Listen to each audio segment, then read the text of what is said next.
Hello po mga katambay, muli po si Kamanong po dito po sa Tambayang Makabayan. Ngayon po, pag-usapan po natin ang maiinit na balita sa ating bansa. Ito po, komentuhan natin itong balita na ito. Umpisahan na po natin mga katambay.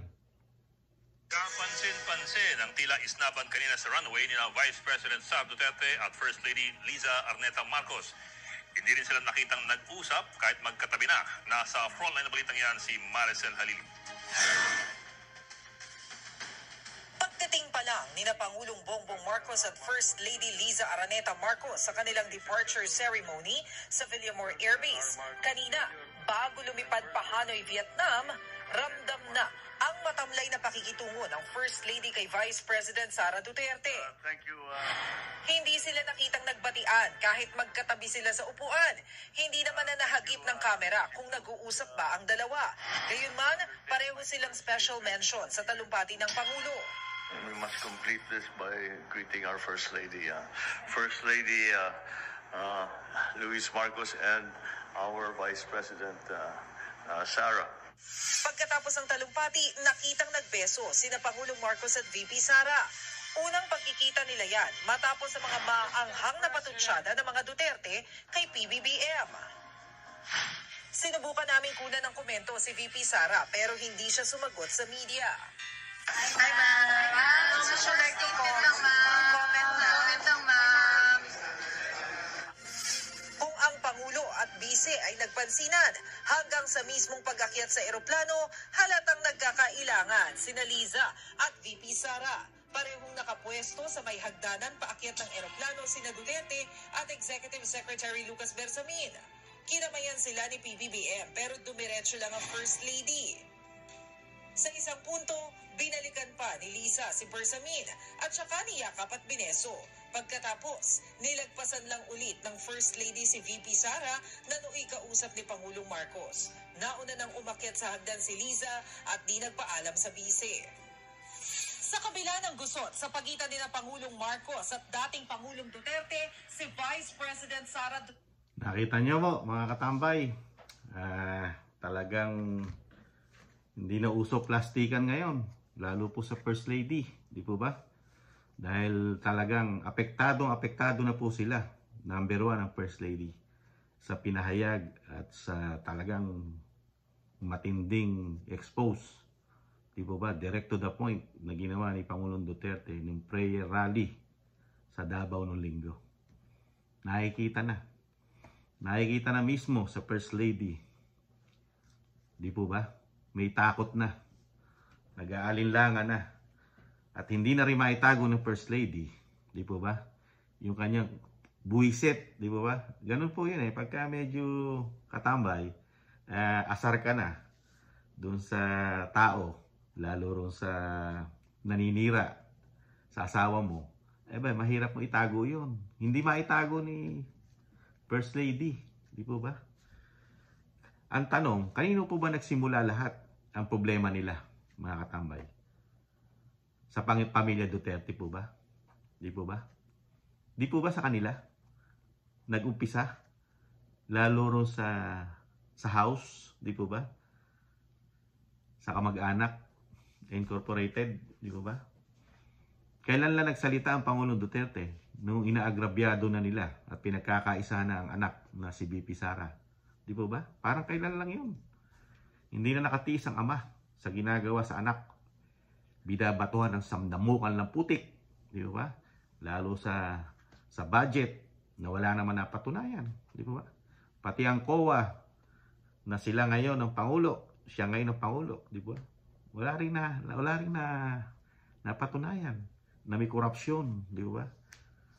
Sa nakukuhang pondo ng Vice Presidente. Di ba? Kaya sa pananaw ni Kamanong, medyo malaking problema na ng mga Marcos administration itong nangyayari inumpisa ni Pangulong Duterte. Dahil walang improvement ang bansa natin. So totoo lang mga katambay, kung hindi sinimulan ni Pangulong Duterte ang bansa natin mapabuti, mahihirapan mag-isip ang Pangulo natin ngayon. Palibhasa, napakarami niyang ginawa at ipagpapatuloy na lang ng bagong administrasyon. Lalo-lalo na yung mga build. Di po ba? Nandiyan na yun eh. Di po ba? Kaya doon pa lang yung sa ginawang political will ng ating Pangulo, lalo yung build, na napakaraming natapos, di po ba? Sa buong Pilipinas.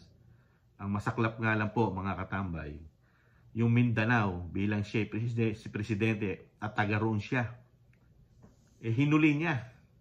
Hinuli pa ng Pangulo. Di po ba? Ang mga development doon, lalo di po ba yung airport nila? Di po ba? Tapos yung isang parang LRT nila, dapat na meron sila ron mag-connect, di po ba? Davao to Davao, para sa Tagum hanggang Davao City, di po ba? Ano nangyari? Meron na pong ano yun, may kontrata na po yun na China po ang nakuhanan ng kapitalista ron. Ano po ang ginawa ng Administrasyon Marcos? Dahil meron pong iringan sa West Philippine Sea, diba? Ni-reject po yung dapat mga kapital doon sa project ng Mindanao. Isa rin pong nakikita ni Kamanong na dahilan yun ng Pangulong Duterte. Kaya hindi na rin siya nakatiis, di ba? Sa mga proyekto ng Davao, ng Mindanao, di ba? Nahuli ang mga programa sa Mindanao. Lagi ang programa, di ba? Nasa Luzon. Meron sa Bisaya, di ba? Kaya ngayon, ang nakikita ni Kamanong, mag-iisip ng bagong taktika na naman yan. Kasi nakikita nyo naman po ang Pangulong Marcos, di ba? Palibhasa mabait, hindi nakikibo. Pero yung mismong sinasabi ni Pangulong Duterte na nagmamaniobra, na nasa likod ng Pangulo, na taga-bulong, nakikita na po natin ngayon sa galaw na totoo. Parang totoo na yung sinasabi ni Pangulong Duterte na nagpapatakbo. Ang nasa likod ay ang First Lady at ang Speaker. Affected, napaka-affected, di ba, ng First Lady. Saka hindi sila marunong tumanaw ng utang na loob, mga katambay. Walang utang na loob sa mga Duterte. Kung hindi dahil sa mga Duterte, hindi babango ang pangalang Marcos. Hindi nga sila nanalo ng vice presidente, di ba? Tinalo sila ni Lenny, di ba? Vice presidente po yun. Di ba? Hindi kilala ang Robredo. Noong mga panahon na yun, hindi siya kilala. Di ba? Ang Marcos kilalang kilala na. At sinasabing merong loyalist. Meron ng pondo na loyalist, di ba? Pero hindi na ipanalo Kaya lang sila bumango nang manalo ang taga Mindanao. Pero ano ginanti nila sa Mindanao? Sa Pangulong Duterte at sa anak bilang niligawan nila para makuha nila.